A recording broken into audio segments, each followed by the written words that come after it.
playing D&D with Murder Hobos. Hi everyone, sorry for the long post.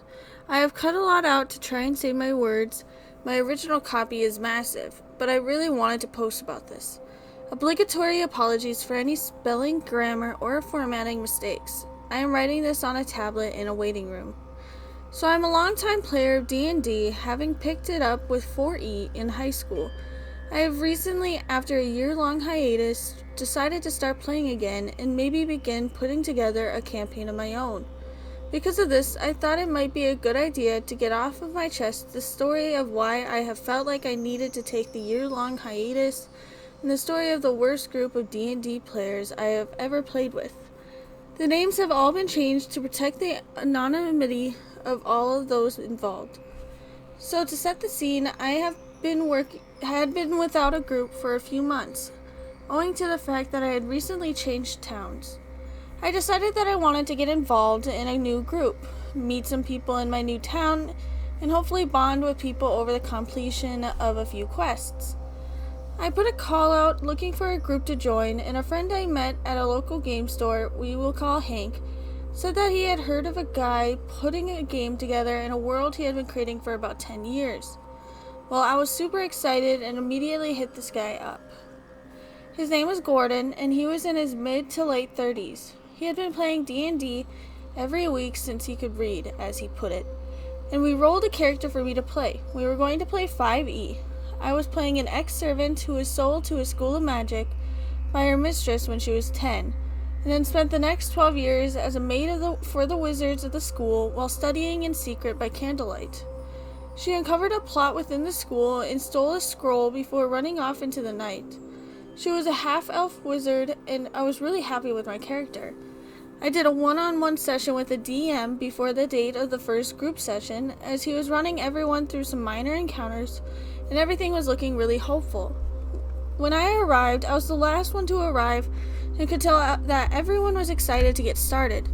There was going to be 5 of us and the DM, so a rather large party, but nothing I hadn't experienced before, and the DM seemed really confident with the number. So in our party we had our DM Gordon, my character Oni, a half-elf wizard who was working as a maid in magic school, studying in the books at night as she cleaned. She uncovered a plot and decided to escape with an important document into the night. There was a whole load else than this, but it really isn't important. Hank, an elven druid and outcast, had been living out in the middle of nowhere on his own. He was very unsure of new people, but could be a strong ally if you prove yourself to him. James, a human paladin and outcast, had been living out in the middle of nowhere on his own. He was very unsure of new people, but could be a strong ally if you prove yourself to him. Wait, did I mean to write that sentence again? Maybe I made a mistake. No, friends. His character's backstory, like with Hank's, was straight out of the player's handbook as a mysterious outcast, picking all the traits and backstory that meant that he could be this mysterious mystery character of mystery. Bacon, a halfling ranger, if I remember correctly. They played their character as a bit of an outcast. They had been living in the forest on their own in the middle of nowhere for a while now. He was very distrusting, but could be swayed if you showed him something that made him trust you. Yes, his character was more of the same, but wait, there's more. Harry, a dwarf fighter, and surprise, surprise, once again, he was an effing outcast who had been living out in the middle of blah blah blah. Now this was my very first red flag about the DM that I missed, because frankly, if you are setting up a game and 4 of your 5 characters' backstories are completely the effing same, you'd ask some of them to change it up, surely. Well, he didn't, and we went into our first session with 4 mysterious characters of mystery. Now I know what you are thinking. Are you sure you aren't just writing it like this to make yourself out to be a better player than you are? Well, no, I am by no means an amazing player. I just like what I like. I read the books, and whether I'm a wizard, a rogue, or barbarian, I always try and make them their own people, and I don't mind changing up if someone else has the same backstory. Helps with the role play later on.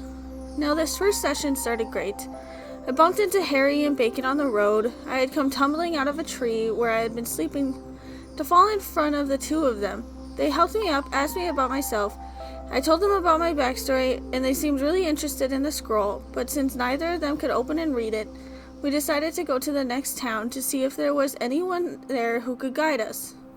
At the next village, Harry met Hank in none other than a tavern, and Bacon and I met James while trying to ask around for more information in the town square. Our new friends joined us on our quest because of various reasons.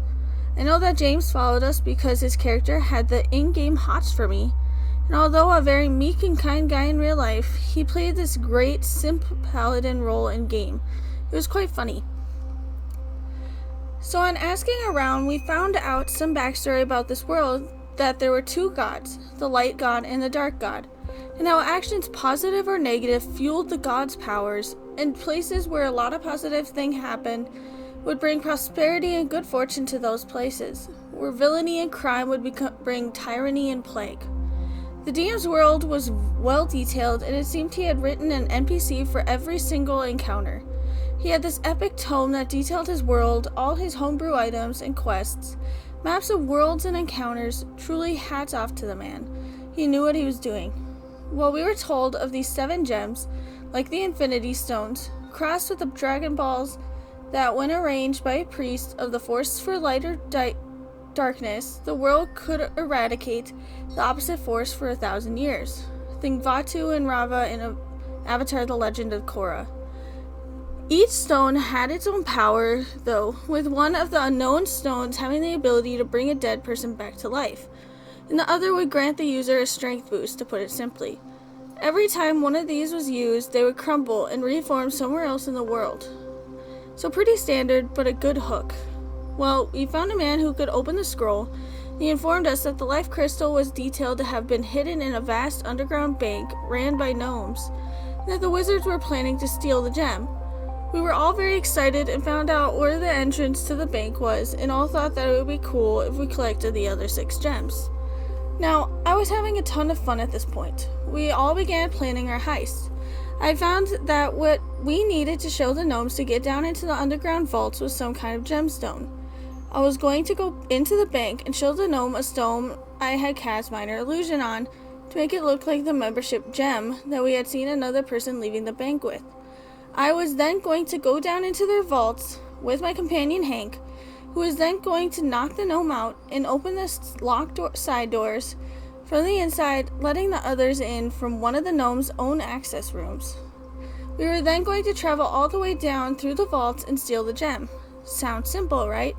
Sounds like there would be puzzles and intrigue, combat, and just an awesome way to spend some time, right? When we got into the bank, I realized this wasn't going to go well, and that 3 of my companions were, simply put, aspiring murder hobos that thought that killing everyone and stealing everything was a good exchange for decent character moments. So I walked forward to the front desk and performed my bit of magic. The gnome buys it instantly. I rolled really high. When my other companions enter the bank and see the piles of gold on each of the desks being sorted by a large group of gnomes, well, they all lost their heads and decided to kill the gnomes for the money on the tables. I distinctly remember that Bacon had shouted, "All right, everyone, on the ground, this is a robbery." I am shocked as all of a sudden they are all in an encounter with a large number of guards pouring in from the town's barracks, owing to the fact that a gnome was allowed to run out screaming because he wouldn't have any money. I can only imagine the look of sheer incredulity on my character's face as the plan that we had put together for the past hour fell apart in seconds because of a couple 100 gold pieces. Hank just starts pocketing money, basically saying I didn't sign up for this crap, while the other 3 are fighting what can only be described as half the garrison and a number of gnomes, aiming to kill them all.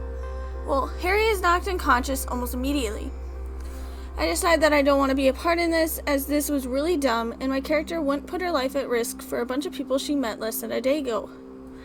I simply clear off a couple of tables of gold, steal a membership gem, and sneak out a side door unnoticed, as all the attention was on the human, the dwarf, and the halfling causing a scene. Hank, too, was unnoticed and managed to create a smokescreen in which he left while there was confusion. Bacon escaped during this distraction, with only a handful of HP points, and James was killed. The session ends with Hank, myself, and Bacon running out of the town with our tails between our legs, with about 200 gold between the 3 of us and a membership gem. 1 party member dead and 1 now captured and in prison. I was shocked. I asked the others out of character. What the F was all that about? I thought we had a plan. Which I was told by the three.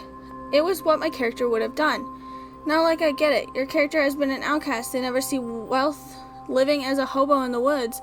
But, like, we were literally about to be in the vaults of the wealthiest place on the continent, as described by the DM. I looked at the DM and he simply shrugged and said, well, we will roll James a new character and you can always go and save Harry. James basically refused to have his character re-rolled and told us that we can get the gem and revive him, and then invite him back to the session when we have done it. He wasn't in a good mood because, in his words, we would have won if you and Hank hadn't run away. I'm not entirely sure that is true.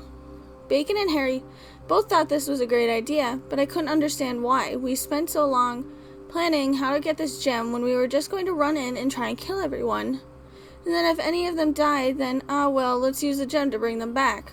Basically putting us back to where we were, right at the start, as the gem would crumble to dust. Bacon got annoyed and left with James and Harry, where I am told that they about Harry and I for days afterwards. This is the start of what I can only describe as the worst time playing D&D in my life, and even the DM went on to do some really quite questionable things. So if you want me to post more about this, I shall. I have plenty of stories from this campaign before I quit. They get worse from here. The red flags were on show, but like a colorblind person with their eyes closed, I couldn't see them. Wasted so much time on this campaign, subjected myself to abuse and manipulation, all because I wanted to play D&D. This is really only the tip of the iceberg. Thanks for reading. Now, I can't believe that there wasn't more backstories, and I don't understand why the DM didn't try to make them have different backstories, because I feel like it would be really, really boring having everyone being the same, and then on top of that, they're murder hobos trying to kill everything. I don't understand why they couldn't just go through with the plan unless they had that specific character. I do know that I have a character ready that has one of her flaws is that she tends to not listen to rules, and she doesn't listen to any type of plan. But it seems like they were just being murder hobos. They just wanted to kill because they wanted all the money, and then got mad because they didn't want to help, which is understandable because I wouldn't have been surprised if they all died at that area because of them being that dumb, which one of them did die. But other than that, their character had a very interesting backstory, and I really liked it. And it's sad that they likely didn't get a full time to play with that backstory without problems with the other characters. And it was so early to lose a member. I can't believe they lost a member within the first few moments.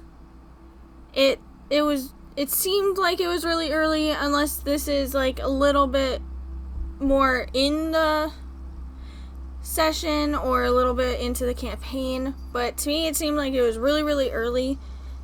And I can't believe there's more stories, and for some reason I can't wait to read more about it, because this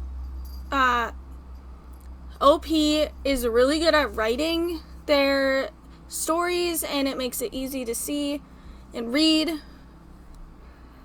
But that's all for today, and I hope to see you next time at Lisa's Dungeon. Goodbye.